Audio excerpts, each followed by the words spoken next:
this road trip. Just homeless people sprawled out in tents and, doing their thing. And sometimes when I look at a homeless people laying down on the road, I'm just kind of like, yo, that kind of looks real comfortable.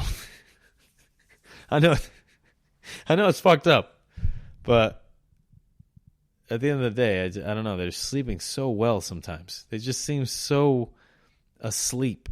Kind of cute, actually. I don't know. Again, sorry if I offend anybody or just roasting homeless people over here. I gave my fair share of clothes to some homeless people on the road trip, all right? So that means I can make fun of them. No, I'm just joking. New Orleans, Sarima Bay, shout out to you.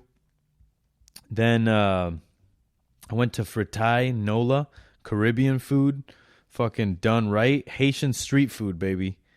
Just fucking, and I ate with a old line cook coworker of mine named Ben Bloom, who's at, what's that place in Oakland? Comey. So shout out to James and the whole staff over there at Comey. Ben Bloom, I think, helps them out every third moon cycle. I don't know how it rolls, but he seems to be over there a lot. Cool ass dude. And he also drove my car once when I got arrested for marijuana possession. And I tell the cop, I'm like, he's religious. Can he take my car? And the cop was just like, yeah, he can take your car. So shout out to Rhode Island police arresting me for possession of marijuana. Happened to one of my family members recently. And, my uncle is like, he's in the paper. And I'm like, bro, it's not that big of a deal. He's like, you don't fucking get it, do you? It's illegal down here. And I'm like, bro, I smoked weed my whole road trip. Okay? On the road, not on the road.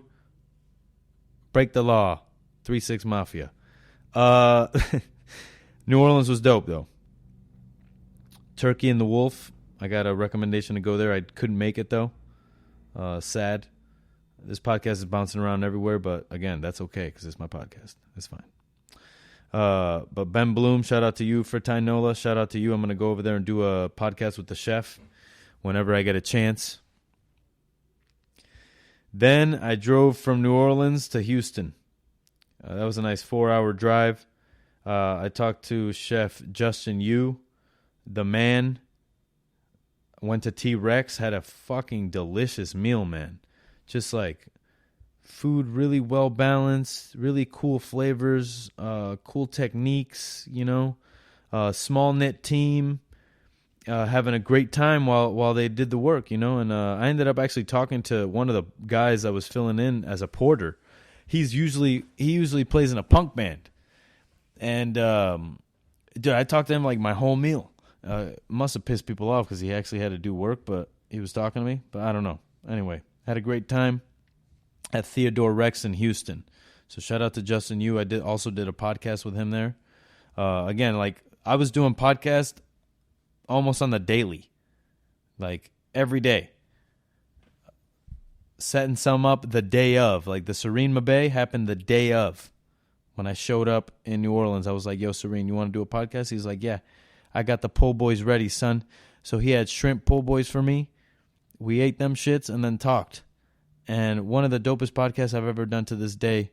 As he said, it's his story and he's sticking to it. Then I went to, after Houston, I took a drive down over to Austin, Massachusetts. No, it's Boston. Boston, Texas. I could be wrong. Name that movie. suciotalk@gmail.com. Fucking Chef Furman Nunez let me stay at his house. I went to Suerte. Dope meal at Suerte, man. Just like the most delicious soft tortillas I've ever had. And I had him at Charter Oak, but man, when you're in the house, you love it. And you can check his the post about the restaurant November 28th, 2021 on my Instagram. You can see pictures of the food. It's fucking dope, man. It was a great restaurant. It was great to see him again after doing the potluck event with him at the Charter Oak. Got to know him a little bit there, and it was cool to link up with him again. And then during this time, I was dropping my New York episodes, right? So once again, shout out to Dave Dreyfus, Esther Ha,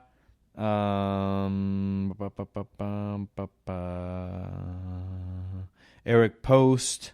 Shout out to him. Dude, Eric Post, big fan of the show. Shout out to Eric Post, man. He fucking picks me up. We go get some fucking barbecue with Mo. Smoking weed and shit. Just having a great time. And he's telling me about all these stories that happened while I was working at Tallulah's. He came to stage, cut himself 3 times. He said he came to stage.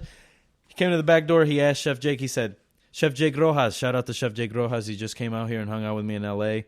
And I mean, we did crazy shit, and it was great to just be grounded with a person who I consider one of my greatest mentors, Chef Jake Rojas of Tallulah's Taqueria in Providence, Rhode Island, and other locations in Rhode Island. Jamestown is one of them.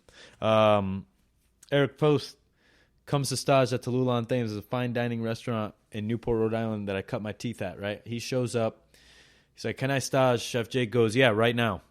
Can you stage right now? Mind fuck. That kid's like, what? I've never been asked that in my life. So he suits up, ready to go. Chef tells him he's got to slice an entire tub of garlic. And we all know the mind fuck, right? That shit's going to take you like 6 hours. But you're going to try to get it done in 1. But let's be honest, it's not going to happen. So he slices the garlic, cuts himself. Bandages it up. Slicing the garlic, cuts himself again. Chef Rojas actually bandages him up this time. Starts slicing the garlic, then slices himself again. Cuts himself 3 times. Right? Then he basically, I'll tell you what. He then tells Chef Jake, Chef Jake bandages him up again, and then Chef Jake goes, are you sure you're going to stay, dude? Like, you're kind of not doing a great job, And he's like, no, I'm going to stay. So fast forward later that night, I'm plating a beet salad, and he's like asking me what the ingredients on the plate was, and I turn to him and say, do not talk to me while I'm plating the beet salad. It was a beet salad that was plated on a pumpernickel soil, right? So you toasted pumpernickel bread, hit it in the robo, and then you put a ring mold on the plate and made a round of it, right? And then plated everything on top.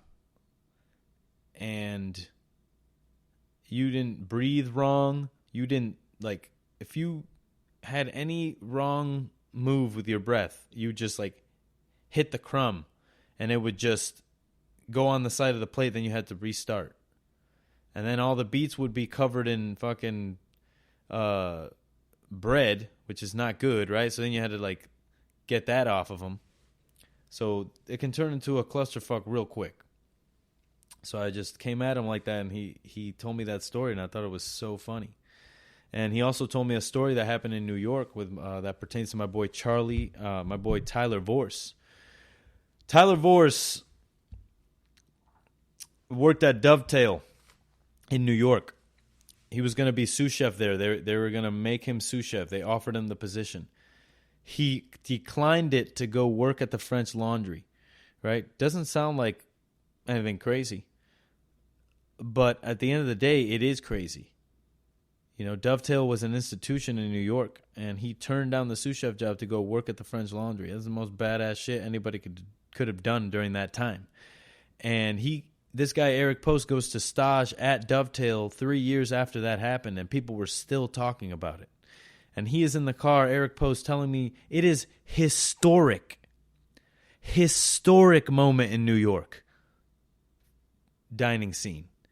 So I called my boy Tyler, and I told him how much of a legend he is, You never really understand how much of a legend you are to some people. True people that are just fans of you. And follow you, and they love everything you do, and people like me, people like the people that get, people that have fans, we'd be nowhere without you. So once again, thank you, thank you for everything. Eric Post, man, shout out to you. He's a fucking super fan. Also in New York, I did a podcast with Diego Moya, but it was raining throughout the episode, so the audio doesn't really sound that great, but I might ask him to just drop it. And we'll do it again at some time, when I have a studio and shit. I can't wait, though. I can't wait to, see Diego again and talk to him, a fellow Latino chef who's just doing it at June Wine Bar in Brooklyn right now. Shout out to him.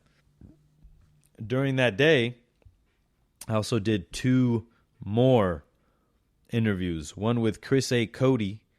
This is in New York now, right? I mean, we're back in New York because I'm skipping around. Basically, we're eating in fucking Austin, but we're podcasting in New York. That's what happened. That's what, because I couldn't drop them all at once, man. Then you guys get all lazy on me. You don't listen to them on time. Then I'm catching up on Suciotalk. It's like, bro, stay consistent with me, please. Anyways, no, really, I appreciate you guys catching up and taking the time to making it a thing. Because this show is going to be a thing. Beacon of positivity for the industry. Respectfully aggressive. Respectfully aggressive. Hello? Respectfully aggressive, yes. Okay. Here we go.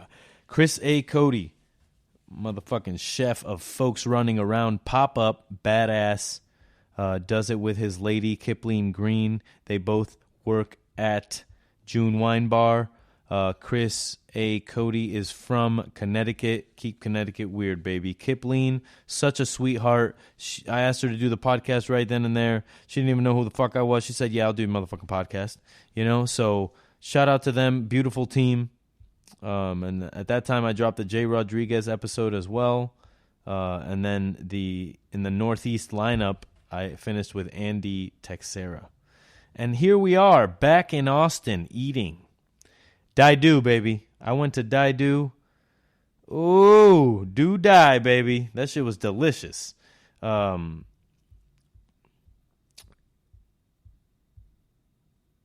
Chef Jesse Griffith, good-ass dude.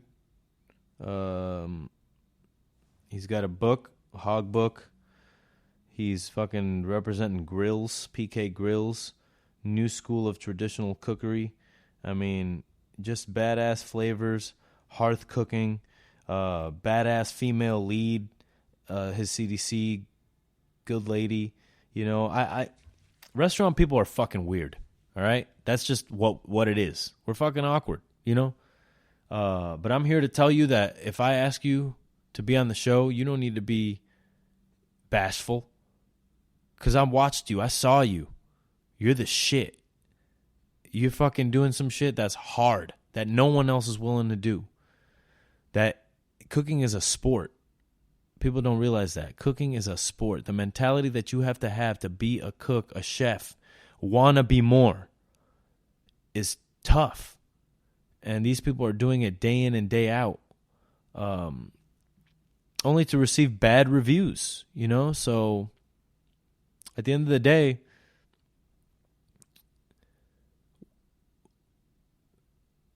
I lost my train of thought there. At the end of the day, here we go.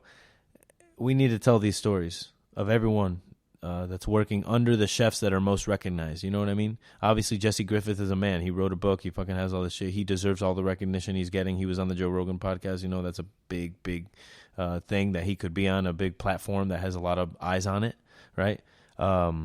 And great for his restaurant, gets more asses in the seats, pays the fucking bills. He can pay his staff higher wages. He can fucking get them health insurance. That's what it's all about. And he's doing it, right?